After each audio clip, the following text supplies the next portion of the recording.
Hello everyone and welcome back to another Ambitious Cruise video. In this video, I'll be showing you my fast and strong teams for treasure map Moria. Let's get straight into the video. So jumping into the first mini boss here against Vasco Shit. So here we're using double Sulong Inuarashi. As our captain, he's also has wave clear super class, as well as giving us a 2.5x attack boost in his special. Then we have that Usopp there to give us a crewman ability, which allows our Dex characters to have strength or matching. I'll explain that a bit later. Then we have our Blackbeard here to reduce the special bind on the final stage, as well as give the enemy defense down. They have a defense out barrier, so this is awesome. And then also proc that with a 2.25x defense down conditional attack boost. He also gives us a 250 base attack boost, which is awesome to have. Then we have Karen Wanda to just give us a 2.5x ore boost, as well as rewind our specials. Then we have this Neko here to just proc our super class. He's literally there for no other reason. And then, as I said before, the Usopp, he's there to make our strength orbs matching for our captains. And then our bottom row already has matching orbs, and then our middle row has the Neko has a matching orb since he's already a quick character, and then our Usopp is the only character in the crew who's not going to have a matching orb, but that is fine. This is a very strong team, should last basically all treasure map. I don't know if it's going to last me all treasure map, since I'm going to go very hard this treasure map, but we'll see how it goes. Moving on to the second mini boss. Okay, moving on to the second mini boss against Vala Pizarro. So thank you to Among Us for giving me this idea for the team. So here we're running double treasure map Sanji with Aokiji, Crocodile, Junbei, and not Arlong, Hody Jones as our subs. So how this team works is that we get our attack and ore boost from Sober Mask at the start of the adventure. Stage 1 we use our Crocodile to wave clear the enemies, as well as rewind our special by 1 turn, and that will allow the Aokiji to be ready on stage 2, where you'll activate him to give wave clear, as well as extend the attack and ore boost that Sober Mask gives at the start of the quest by a turn. That way we still have his attack and ore boost on the final stage, and we can save time by not activating 2 specials. So that's awesome. On the final stage we still have that attack and ore boost.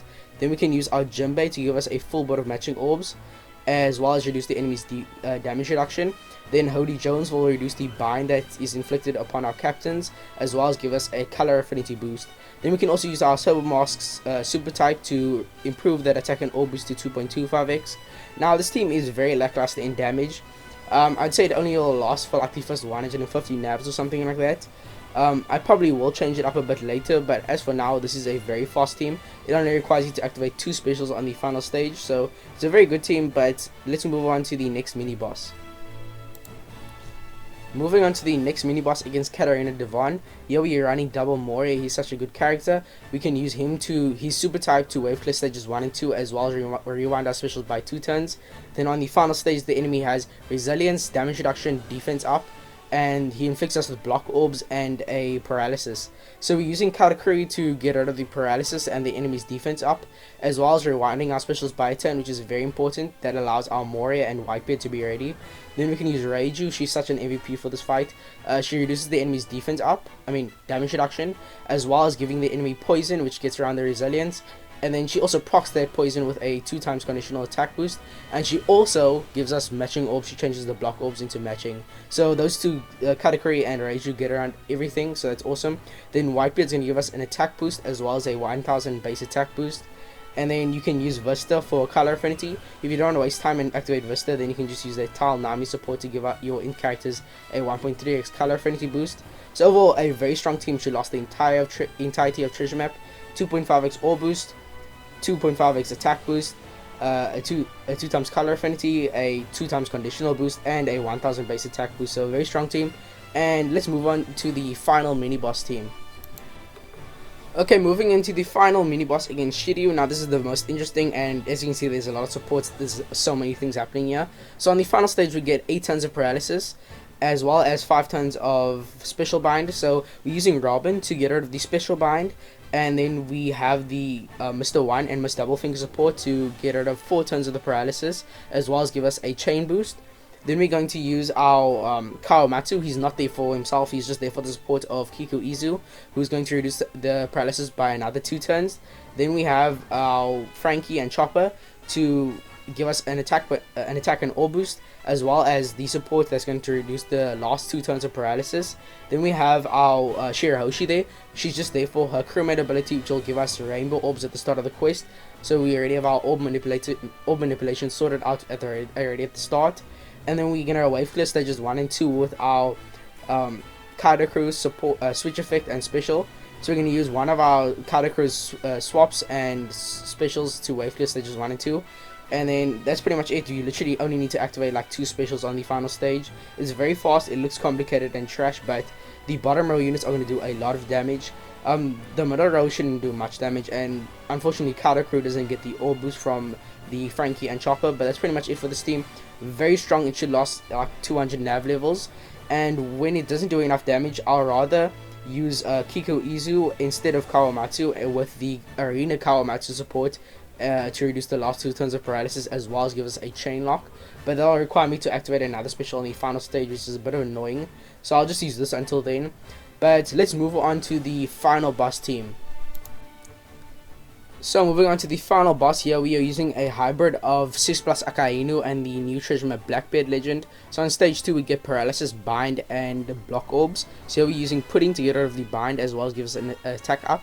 Then we are going to use Akainu special to get rid of the block orbs, change those into matching, and give us a 2.25x orb boost. Then we're using the waifu's legend to get rid of the paralysis, as well as give us a color affinity boost. So with all that, we should annihilate stage 2. The final stage we get a more bind, as well as a bunch of type slots that are counted as unfavorable. So we're going to be using our black friend captain Blackbeard's super class to change us into matching tandem orbs, as well as give us a 2.25x attack boost. Then we're going to use Blackbeard's special to get rid of the bind and give us a chain limiter. Then we're using Katarina Devon to give us a 2x conditional delay boost, and the support of Moria to give our powerhouse units a 1.5x color affinity boost. Then we're going to use Shiryu to give us a 2.25x orb boost, as well as a bit of a base attack boost. So this is a very strong team. I don't think this will ever like run out of damage unless you're going to insane nav levels. Unfortunately, the Akainu and the waifus aren't boosted by the Blackbeard, so that's a bit unfortunate in terms of damage, but it's still very strong. Let's move on to the intrusion fight. So finally here against the intrusion, here we're running a very similar team. So what's annoying is on stage 2 we get 5 turns of special rewind, which is very annoying to our middle row, and then on the final stage one of our bottom row units are blown away. So make sure you're using your specials that are going to be on stage 2 on the bottom row, and then units you're going to be using on the final stage, make sure they are in your middle row. So how we're getting around that to rewind is that we're using Carried Wander to rewind our specials by 3 turns. So they'll have their cooldowns on 2 turns left, and then the enemy preemptive and moving into the final stage will fully charge the special, so they will be ready for the final boss. Then we're also using Carried Wander for that orb boost as well. Akainu is going to also give us an orb boost, as well as changing our orbs into matching, and then pudding will give us an attack boost. So also very good damage on stage 2 for the intrusion. Moving into the final boss, we are going to get a bunch of attack down effects and the different chain debuffs. We get a chain coefficient reduction, as well as a chain defense down. But Shiryu is going to get rid of the attack down, as well as give us an attack boost and a base attack boost. Then we're using Katarina Devon once again for that amazing delay attack, a conditional attack boost, with the Moria support for once again a more color affinity. Then Blackbeard's once going to be an MVP. His super class is going to give us a full board of matching orbs, a 2.5x attack boost, as well as giving us a chain limiter special, which is going to help us get around the annoying chain debuffs. So that is awesome. This team is once again very strong. Basically the same as the final boss in terms of damage, except it's a bit less because there's a chance that pudding is blown away at the bottom, and that reduces damage quite a bit. But I hope you found the video helpful, and I will see you all in the next one. Bye. Good luck grinding.